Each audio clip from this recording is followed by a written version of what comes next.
Canada Day, for most, it's a time to get out your red t-shirts, grab some friends and, well, celebrate. But for Indigenous people, the day is a marker of a reclaiming of land and a broken promise of mutual respect. Cora Voyager is from the Athabasca Chipewyan First Nation, and she researches the Indigenous experience in Canada. As Indigenous people, we are one of the three pillars of creating our country, and we essentially got left behind. Following Confederation, the creation of the Indian Act in 1876, it allowed the government to control land, resources, and other aspects of life. It's tied to the genocide of Indigenous people and their culture. We entered into treaty with the idea that we were going to be partners and share the land and resources with the newcomers. And there have been, a lot of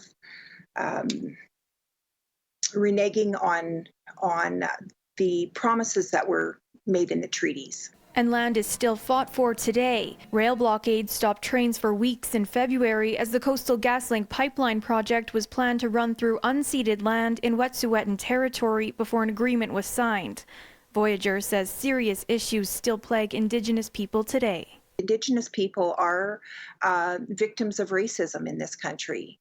And, there are issues around, police brutality and overrepresentation in the justice system. For non-Indigenous people to give a land acknowledgement is a real deep act of respect, a deep act of making things right. Land acknowledgements are done ceremoniously today to honor the people who first owned the land. But a land acknowledgement goes beyond ceremony. Troy says when celebrating our country, it's important to know the history of the land. Right here where I'm standing, it tells a story.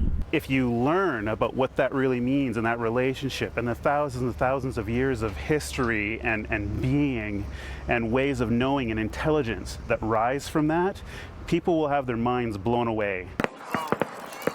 Both Cora and Troy say this July 1st, Canadians are invited to learn about Canada's history and land, so we can truly understand what we're celebrating on Canada Day. In Calgary, Taylor Braat, City News.